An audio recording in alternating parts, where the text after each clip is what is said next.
Good evening from Los Angeles, California. I'm Dr. Ryan Ava.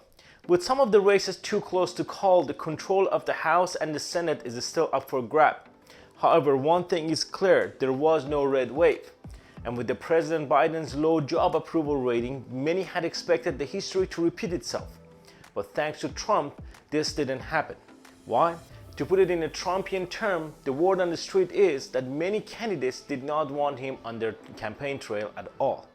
And now we're going to get more on all of this from the other side with Adam Kinzinger. He's the outgoing Republican congressman from Illinois. He did not run in this year's elections, but we welcome him to the program again. So welcome. And you didn't run, but we'll talk about that in a second.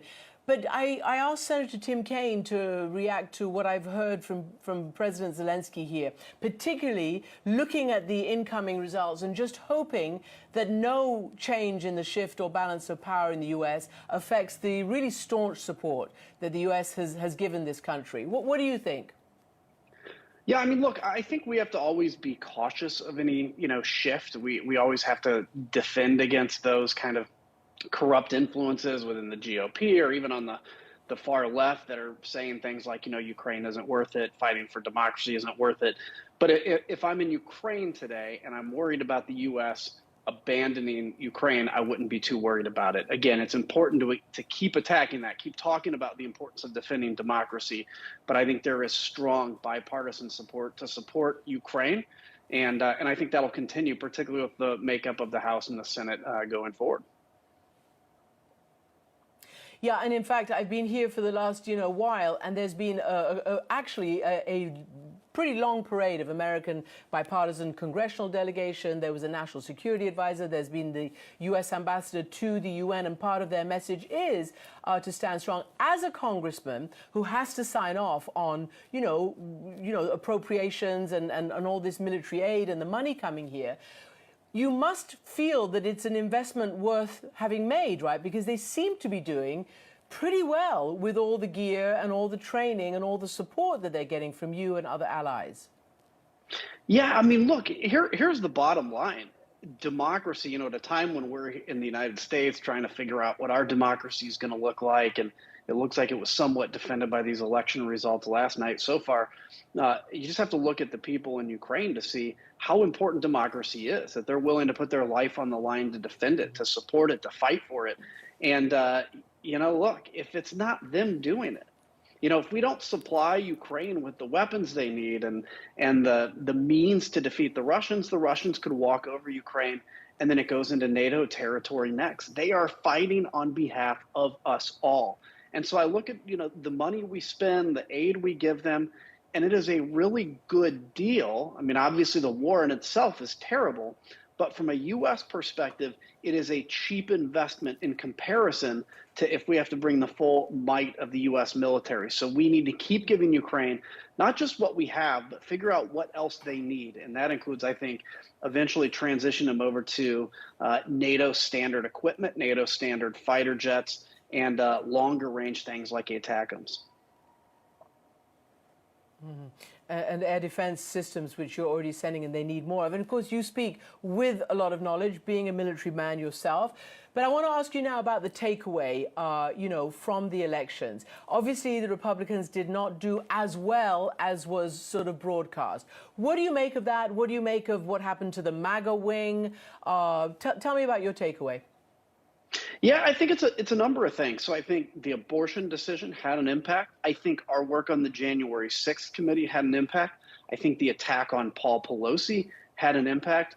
All of these things kind of work together that even in a year where it's the economy, it's the border, it's crime that is kind of overtaking people in terms of the things they care about the most, or the things that are impacting them the most, they don't feel comfortable with candidates that don't accept election results. Candidate quality matters. Standing for the truth of democracy matters.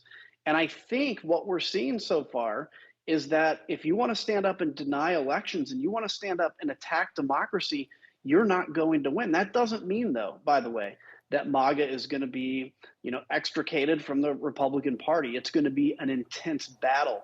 But I think it is sending a very strong message that the American people will not stand for election denialism, and they still actually believe in democracy. And I think you told one of my colleagues that nonetheless, despite what you've just said and the results, there will be a certain pretty big number of election deniers elected. And I think you said out and out extremist. Can you expand on that?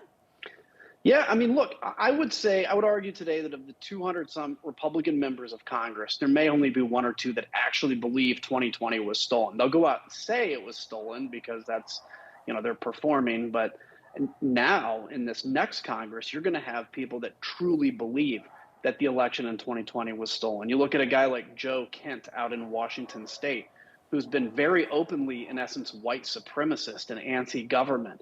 You're going to see people like that go to the United States Congress. So even though this election didn't turn out to be the red wave that so many people expected, there are going to be some very corrosive influences in the House of Reps. And let's say the Republicans do take the majority by a very slim margin, which looks possible.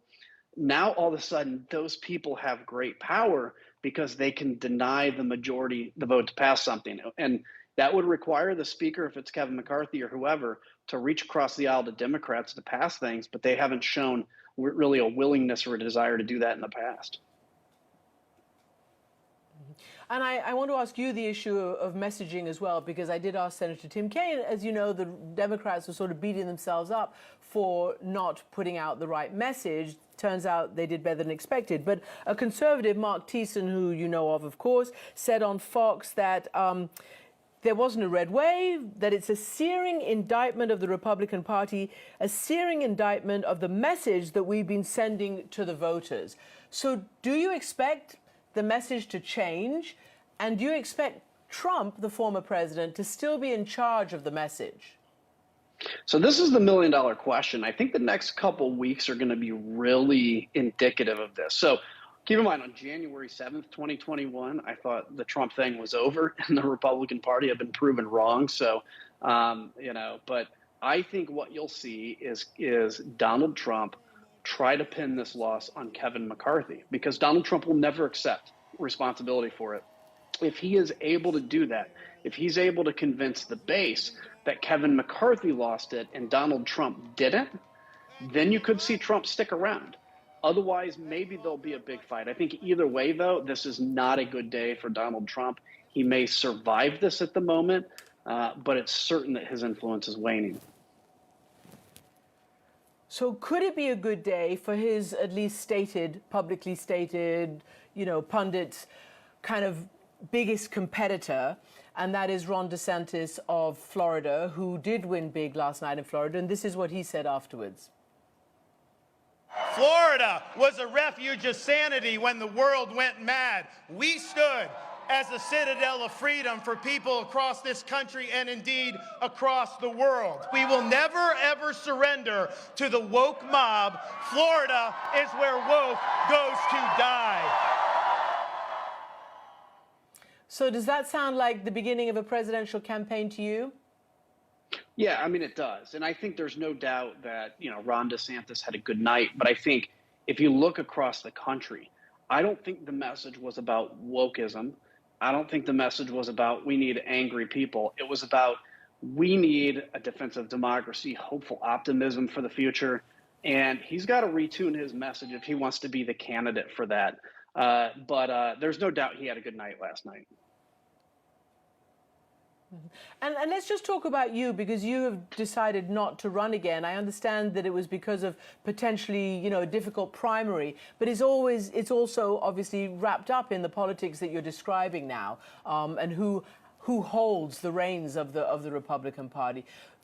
Just tell us why you didn't stand again and what you're going to do next.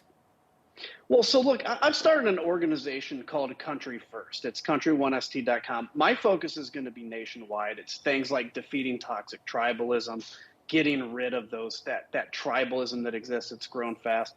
The other reason I decided not to run is, look, I'd been in Congress for 12 years. That's a long time. The Democrats actually gerrymandered me out of a district, but it was time to move on anyway. So, I have no. I'm not sad about leaving the House. I'm not I'm not upset about it. I'm excited for what the future is. I have a new kid too. I can spend a little more time with, but I'm not giving up this fight. And we're going to take it even broader and actually be able to go to some more places than just Illinois. Go around the country now and fight for democracy. Well, congratulations on your new kid. And of course, we sit here in ground zero for the global fight for democracy. So Adam Kinzinger, thank you so much. To support my work, please subscribe to my channel and give this video a thumbs up. Also, please don't forget to hit the bell icon so you wouldn't miss any of my new videos. Thanks for watching.